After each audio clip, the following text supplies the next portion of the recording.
정신과 의사와 경영학 박사 그리고 CEO로서 30년 동안의 임상 경험과 10년 동안의 경영 경험을 총정리한 인간관계학 구 박사의 마음건강 강연 시리즈가 여러분께 오디오북으로 다시 돌아왔습니다.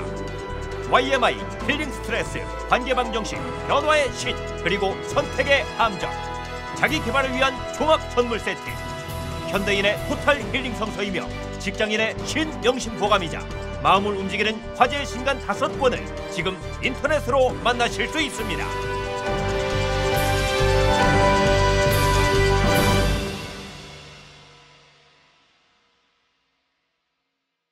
힐링 스트레스 5. 만성 피로. 정신과 의사 이후경입니다. 오늘은 힐링 스트레스의 5번째 강의로 만성 피로입니다. 한 청년이 유명한 도인을 찾아서 고생 끝에 그가 혼자 사는 집으로 찾아갔습니다. 도인의 집은 다 쓰러져가는 초가집이었는데요. 남루한 옷을 입은 한 노인이 밖으로 걸어 나왔습니다. 청년은 당황해서 이렇게 말했습니다. 할아버지, 매우 피로해 보이십니다. 노인은 대답했습니다. 피로하다는 것은 필시 정신적으로 총명하지 못함을 말하는데 나는 돈이 없어 가난할지언정 절대 피로하지는 않네. 우리는 1970년대 가난했던 시절 지금보다 오히려 에너지가 넘쳤던 것을 기억하고 있습니다. 이제 우리는 국민소득 2만 불을 훌쩍 넘어 선진국 대열에 진입해 풍요한 부를 누리고 있습니다. 그러나 밀려오는 업무와 넘치는 정보 가운데 심각한 정신적인 피로에 허덕이게 되었죠. 누구나 생애 여러 차례 만성 피로에 시달리는 환경에서 살아가고 있습니다. 피로하다라는 것은 심신 기능이 떨어진 상태를 가리킵니다. 피로는 목숨과 건강을 유지하는 중요한 신호 가운데 하나입니다. 피로는 정상인이 할 수 있는 수준의 기능을 지속하지 못하는 것을 말하며 신체적 피로와 정신적 피로로 나뉘죠. 피로로 인해 지칠 때 근육통과 무력감, 오한을 동반하는 감기나 몸살에 걸릴 수 있고요. 피로가 거듭되면 만성 피로로 발전할 수 있습니다. 피로의 원인은 다양합니다. 보통 격한 운동이나 노동, 심한 스트레스, 과대 자극이나 과수 자극, 우울증과 권태의 결과로 오고요. 탄수화물, 단백질, 지방 등의 영양이 불충분하거나 불균형에 피로가 올 수 있습니다. 미네랄이나 비타민 부족, 중금속 중독과 같은 화학적 원인일 수도 있고 몸 안의 호르몬 불균형으로 올 수도 있죠. 피로는 궁극적으로 우리 몸 안에 100조 개의 세포가 힘들게 기능하고 있는 상태입니다. 각 세포에는 2000개에 해당하는 에너지 생성 공장인 미토콘드리아가 있는데요. 피로는 궁극적으로 미토콘드리아에서 에너지 생성을 충분히 하지 못하는 상태라고 할 수 있습니다. 오늘날 현대인은 엄청난 스트레스에 노출되어 있는데요. 스트레스는 만병의 근원, 조용한 살인자입니다. 1930년대에는 모든 질병에서 스트레스가 차지하는 비중이 30% 정도라고 생각했지만 1940년대에는 40%, 60년대에는 60%, 90년에는 90% 이상이 스트레스에서 온다고 받아들입니다. 이제 현대인의 모든 병이 스트레스와 관련된다는 결론에 도달한 것이죠. 현대인의 만성 피로의 원인은 스트레스가 전부라고 해도 과언이 아닌데요. 만성 피로는 건강검진에서 아무 이상이 없지만 질병이 생기기 이전 단계입니다. 오늘은 현대인의 만성 피로에 초점을 맞추려고 하고요. 만성 피로의 원인이면서 결과인 스트레스 호르몬의 불균형, 부신 피로에 대해 알아보려 합니다. 세포가 에너지를 생성하는 데 가장 중요한 것은 호르몬의 기능입니다. 호르몬의 기능이 깨져버리면 만성 피로를 비롯한 두통, 근육통, 불면증, 우울, 불안 등의 수많은 증세들이 생기죠. 스트레스 호르몬은 부신 피질에서 만들어집니다. 만성 피로 환자들은 거의 부신 피질 호르몬의 불균형이 많고요. 아울러 성 호르몬의 불균형이 함께 생깁니다. 그럼 부신 피로와 그 해결 방법에 대해 다음과 같은 순서로 알아보겠습니다. 스트레스 반응, 부신 기능, 부신 피로, 만성 피로의 치료입니다.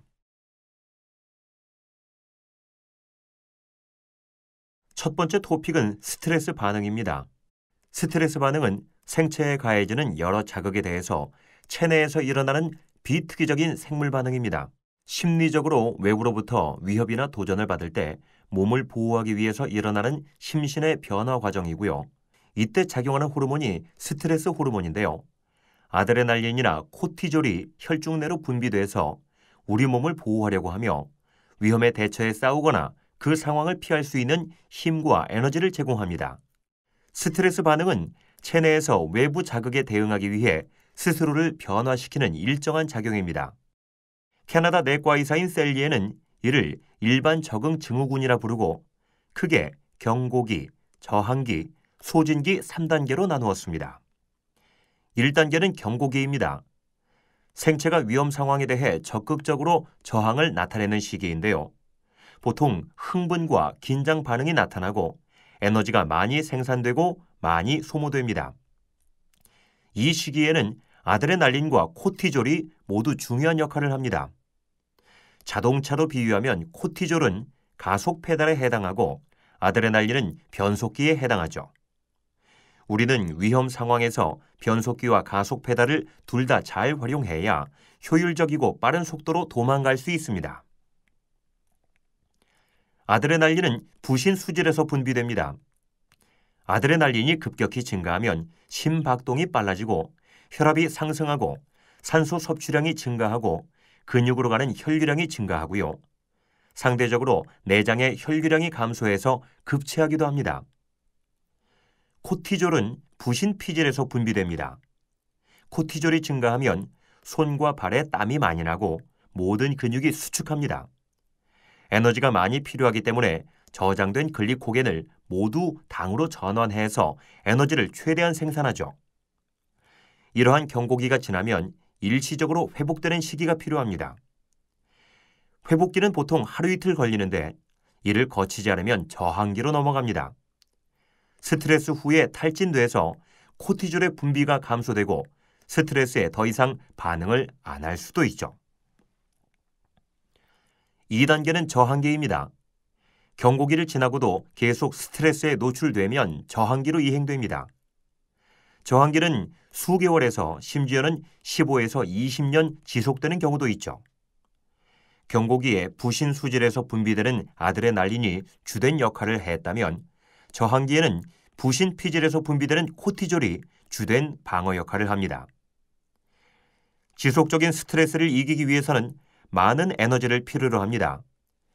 간과 근육에 축적된 글리코겐을 다 소모했기 때문에 근육의 단백질과 지방을 당으로 변환해서 에너지를 생성하죠. 염분을 축적시키고 혈압을 상승시켜 심장의 수축력을 높여 혈액순환을 증가시키고요. 이를 통해 신체적이고 정신적으로 힘든 일을 수행하게 하고 세균이나 바이러스의 감염과 싸우게 됩니다. 코티졸은 강력한 항염 작용을 가진 호르몬입니다. 저항기가 연장되면 고혈압이나 당뇨병과 같은 대사증후군과 면역력의 저하로 감기에 자주 걸리거나 암이 발생하기도 하죠. 3단계는 소진기입니다. 만성적인 스트레스로 부신이 더 이상 방어할 수 없는 상태로 떨어지는 것을 말하는데요. 부신 피질 호르몬이 바닥납니다. 알도스테론의 감소로 염분이 소실되고 코티졸의 결핍으로 혈당이 저하되죠. 알도스테론의 감소는 염분, 칼륨과 같은 전해진의 균형을 무너뜨리고 이에 따라 몸 전체에 효과적인 혈액이 공급되지 못합니다. 그러면 당과 혈압이 일정하게 유지되지 못해서 저혈당 증상이 자주 발생하고 염분은 소실되고 칼륨은 상승해서 저혈압 증상이 나타납니다. 세포는 제기능을 못하게 되고 무기력해지고 어떤 일도 할 수 없는 상황이 발생하죠. 코티졸이 부족하면 혈당을 일정하게 유지하지 못합니다. 인슐린 농도가 지속적으로 상승되고 그렇게 되면 인슐린은 지방 분해를 억제하고 저혈당을 더욱 부채질하게 됩니다. 동시에 인슐린 저항성이 생겨서 같은 양의 인슐린으로 당을 세포로 이동시키는 게 어렵게 되고요. 인슐린의 기능이 저하되고 더 많은 인슐린을 요구하게 되어 대사에 악순환이 일어납니다. 당뇨병으로 이환될 수도 있죠. 아주 심한 스트레스를 받게 되면 부신피질의 기능이 완전히 소실돼서 극단적으로 죽는 경우도 발생합니다. 다음 두 번째 토픽은 부신 기능입니다. 부신은 인체의 난방장치, 보일러와 같은 역할을 하는 곳입니다. 보일러가 정상적으로 작동해서 항상 집을 쾌적한 환경으로 유지하기 위해서는 많은 조건이 갖추어져야 하는데요. 일단 날씨의 변화를 감지해서 보일러를 가동할 것인지, 잠시 멈출 것인지를 전달하는 감지 기능이 있어야 합니다. 이것을 센서라고 하며 뇌의 시상하부가 담당합니다. 그리고 유지하려는 온도보다 내려가면 보일러가 가동되도록 명령을 내리는 스위치가 있는데요. 이 스위치의 역할은 뇌하수체가 담당합니다. 부신은 보일러 기능을 합니다. 부신은 상부 명령에 따라서 연료인 영양소를 이용해 열 에너지를 만들어내죠.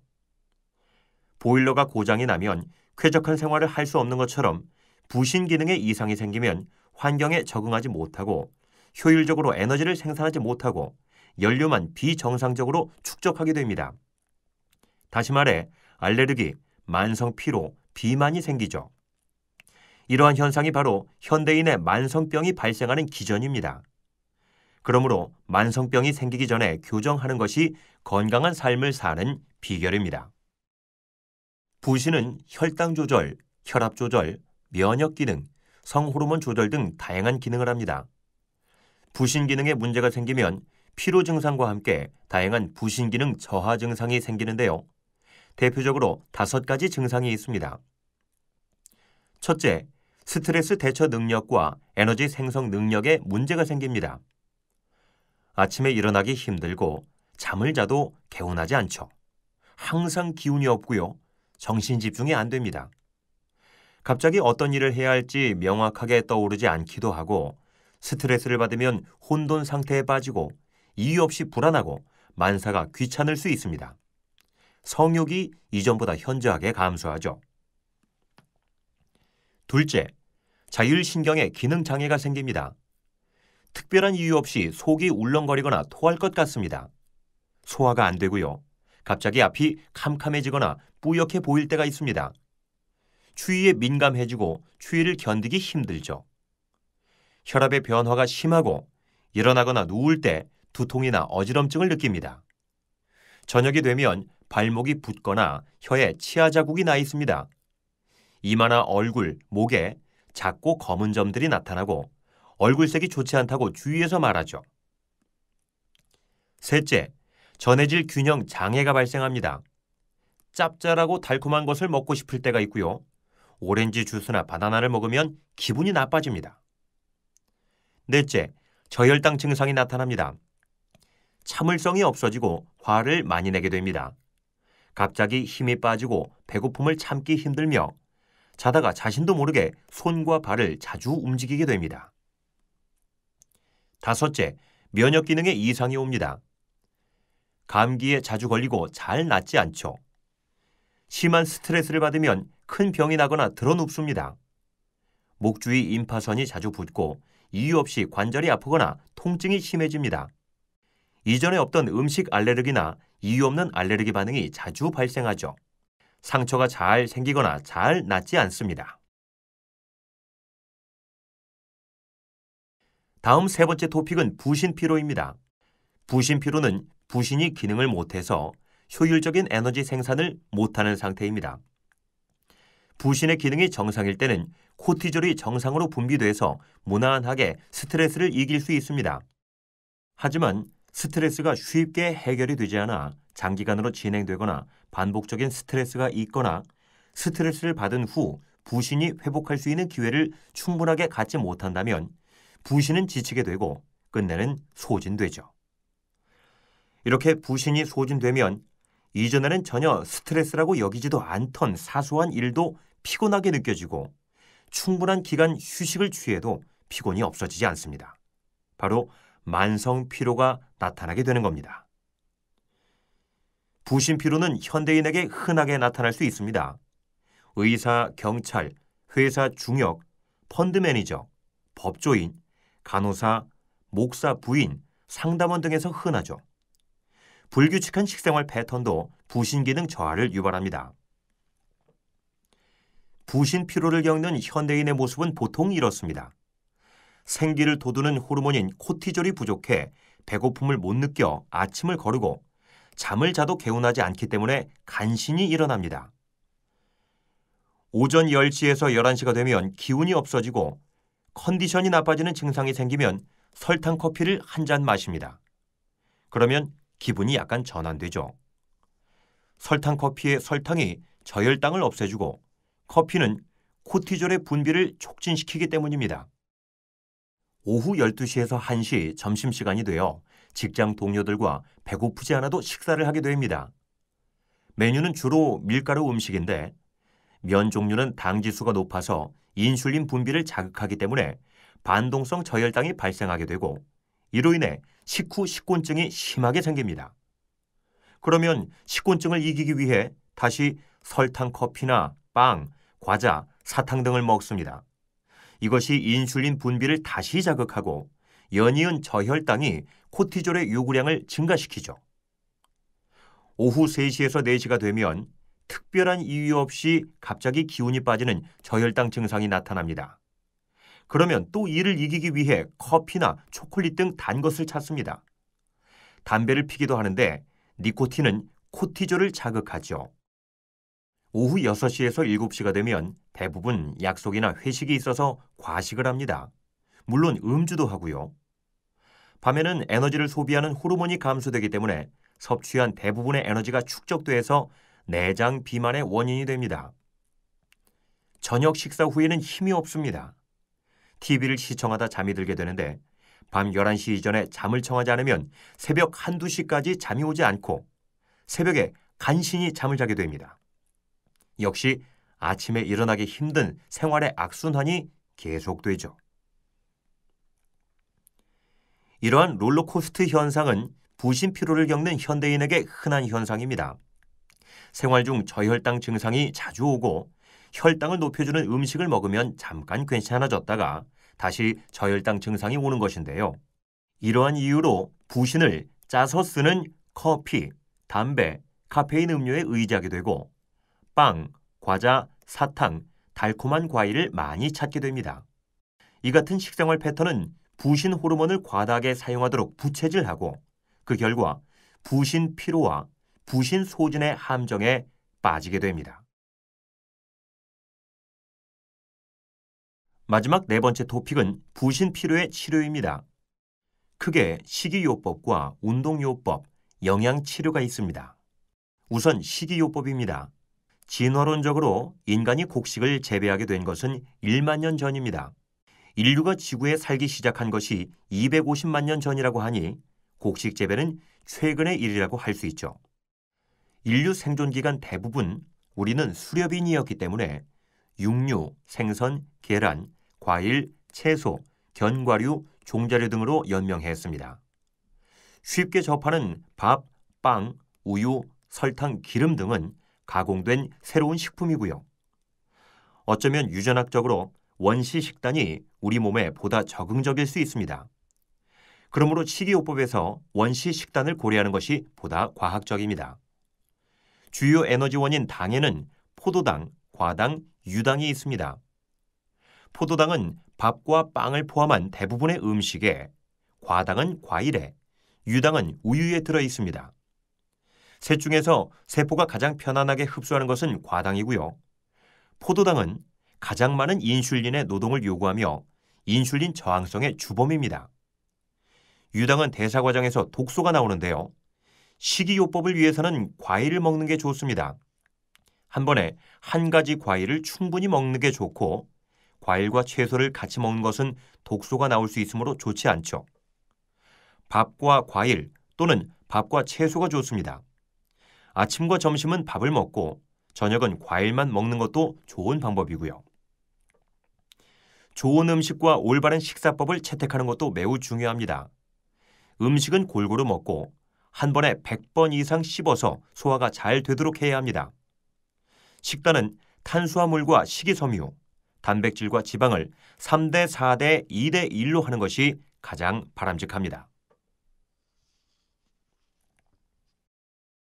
구체적으로 살펴보겠습니다. 첫째, 물을 많이 마시는 것이 중요합니다. 우리 몸은 70% 이상이 수분으로 이루어져 있고 물은 몸의 해독작용과 에너지를 돌려주는 데 필수 요소이며 체온 유지에도 중요하죠. 하루에 2리터를 마시는데 미네랄이 풍부한 생수로 마시는 게 좋습니다. 식사 전후 30분에 마시면 소화에 지장을 주므로 항상 식사 사이에 수시로 마시는 것이 좋고요. 커피나 녹차와 같이 카페인이 많이 들어있는 음료는 만성 피로에 악영향을 끼칩니다. 카페인은 잠깐은 각성 효과가 있지만 부신 기능에 좋지 않은 영향을 미치고 숙면을 방해하죠. 둘째, 설탕, 글루텐, 카제인, 인스턴트는 피해야 합니다. 설탕이 많은 음식은 당지수가 높습니다. 이러한 음식은 단시간 내에 혈당을 높여 과도하게 인슐린을 분비시키고 저혈당증을 유발합니다. 또 부신 기능에 안 좋은 영향을 미치고 혈액 내 염증 반응 유발과 장내 부패균의 증식을 높일 수 있죠. 당지수가 높은 쌀밥, 흰빵, 케이크, 칼국수, 순대, 피자, 감자, 떡볶이, 오뎅, 초콜릿, 아이스크림 등은 피해야 합니다. 글루텐이 함유된 밀가루 음식과 보리는 피하는 것이 좋습니다. 한국에는 글루텐을 소화시키는 데 문제가 있는 사람들이 많습니다. 이런 음식을 계속 먹을 경우 자가 면역 반응을 일으켜서 피로를 유발할 수 있죠.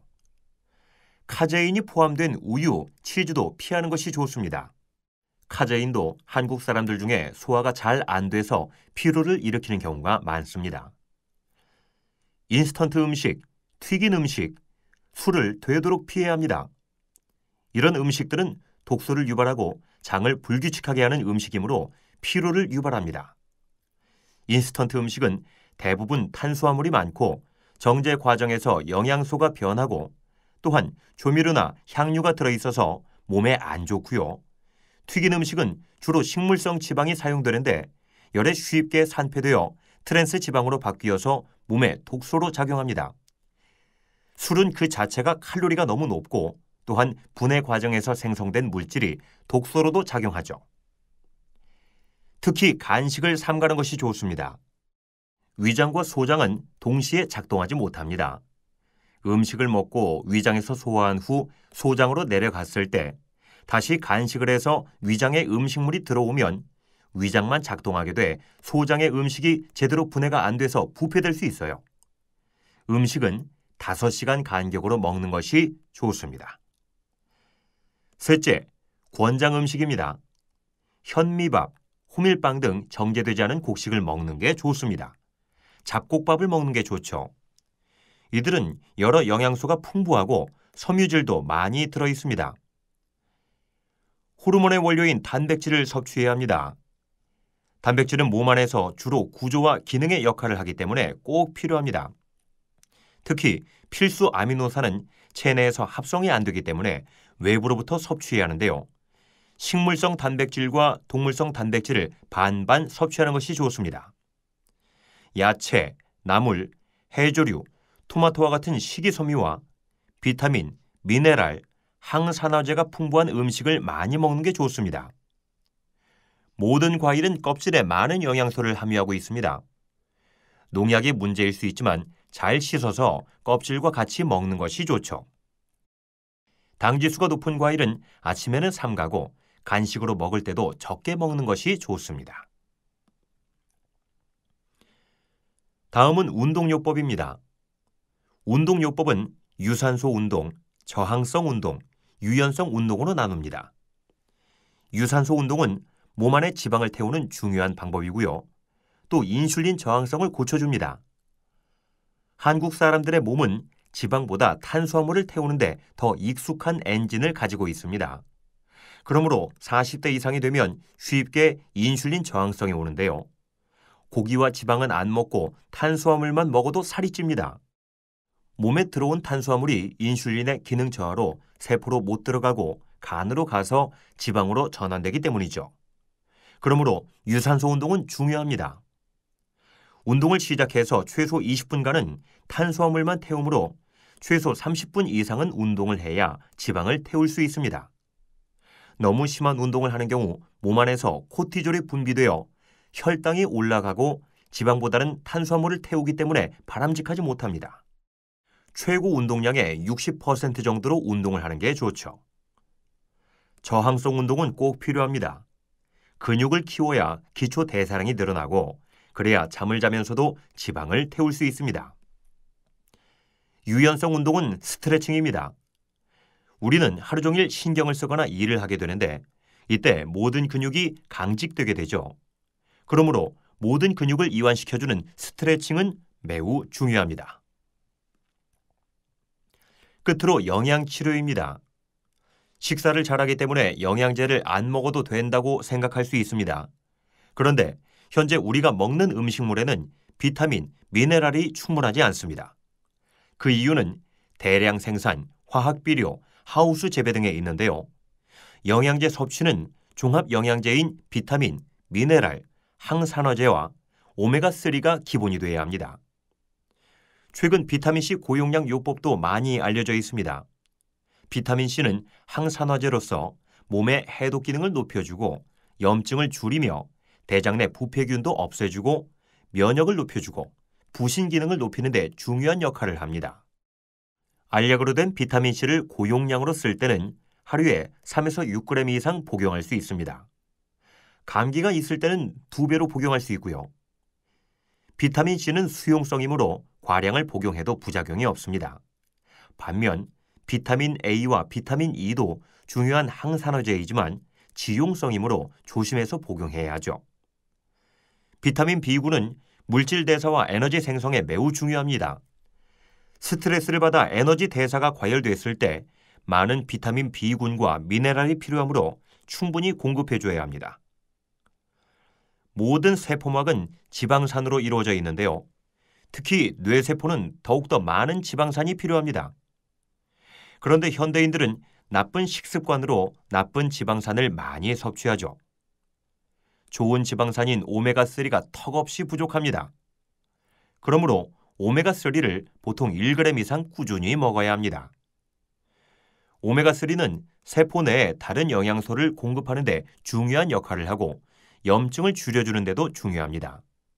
이 기본 영양소와 함께 증상에 따라 추가적인 영양제가 필요합니다. 자, 이제 결론입니다. 오늘날 현대인은 엄청난 스트레스에 노출되어 있습니다. 과거 못 살던 시대에는 신체적인 고통이 주된 스트레스였죠. 각종 전염병과 영양실조, 열악한 환경에서 오는 것이 많았습니다. 그런데 현대에는 심리적, 사회적 고통이 보다 큰 스트레스입니다. 몸고생보다 마음고생이 앞서는 시대가 온 겁니다. 최근에는 감정노동에 종사하는 사람들이 많아져 감정적 고통이 큰 이슈로 등장하고 있는데요. 특히 나의 감정과 요구되는 감정의 차이로 인해 발생하는 감정 부조화는 극심한 스트레스에 시달리도록 합니다. 이러한 감정적 고통은 우리 몸에서 멘탈 톡신, 정신독으로 작용하죠. 정신독은 인체의 가장 심각한 독이라고 할 수 있습니다. 두뇌에는 마음을 조절하는 5가지의 대표적인 신경 전달 물질인 도파민, 노아드레날린, 아세틸콜린, 세로토닌, 가바가 있습니다. 이러한 신경 전달 물질이 적절히 분비되면 도파민은 성취감, 노아드레날린은 활력, 아세틸콜린은 창조성, 세로토닌은 자신감, 가바는 편안함을 우리에게 가져다 줍니다. 그런데 과도한 스트레스로 신경 전달 물질의 과도 분비와 불균형이 일어나면 심각한 정신독으로 작용합니다. 특히 노아드레날린은 맹독성이 있는데 강력한 교감신경 항진을 일으켜 몸 전체에 스트레스 반응을 일으키죠. 도파민은 무한정으로 항진되는데 우리를 중독과 광기의 상태로 몰아넣을 수 있습니다. 중국 최고의 의서 황제 내경에 이런 말이 있습니다. 성인은 이미 병된 것을 치료하지 않고 병되기 전에 치료한다. 정신독에 의한 스트레스 반응은 아직 병되기 전의 상태입니다. 동의보감에 이런 말이 있습니다. 병을 치료하려면 먼저 그 마음을 치료해야 하고 마음을 치료하려면 먼저 그 사람을 치료해야 한다. 성경에 이런 말이 있습니다. 사람이 빵으로만 살 것이 아니라 하나님의 말씀으로 살 것이다. 오늘날 의학은 단순히 신체만이 아닌 마음을 포함한 전인적인 치료를 하는 사명을 가지고 있습니다. 생물학적, 심리적, 사회적, 영적인 통합 치유의 사명이죠. 이 시대에는 인간의 육체와 정신, 개인과 사회, 시대적 변화와 영성을 아우르는 통섭의학이 매우 중요합니다. 우리는 현대를 살아가면서 스트레스를 완전히 피할 수는 없습니다. 전혀 스트레스가 없는 것도 스트레스가 될 수도 있죠. 적당한 스트레스는 오히려 마음 건강에 좋습니다. 바다에서 윈드서핑을 즐기는 것과 같이 스트레스를 조정하면서 타고 넘어갈 수 있는 기술을 익혀야 합니다. 스트레스를 받아들이고 스트레스를 극복하고 스트레스와 더불어 즐기면서 살아가는 삶을 이끌어가야 합니다.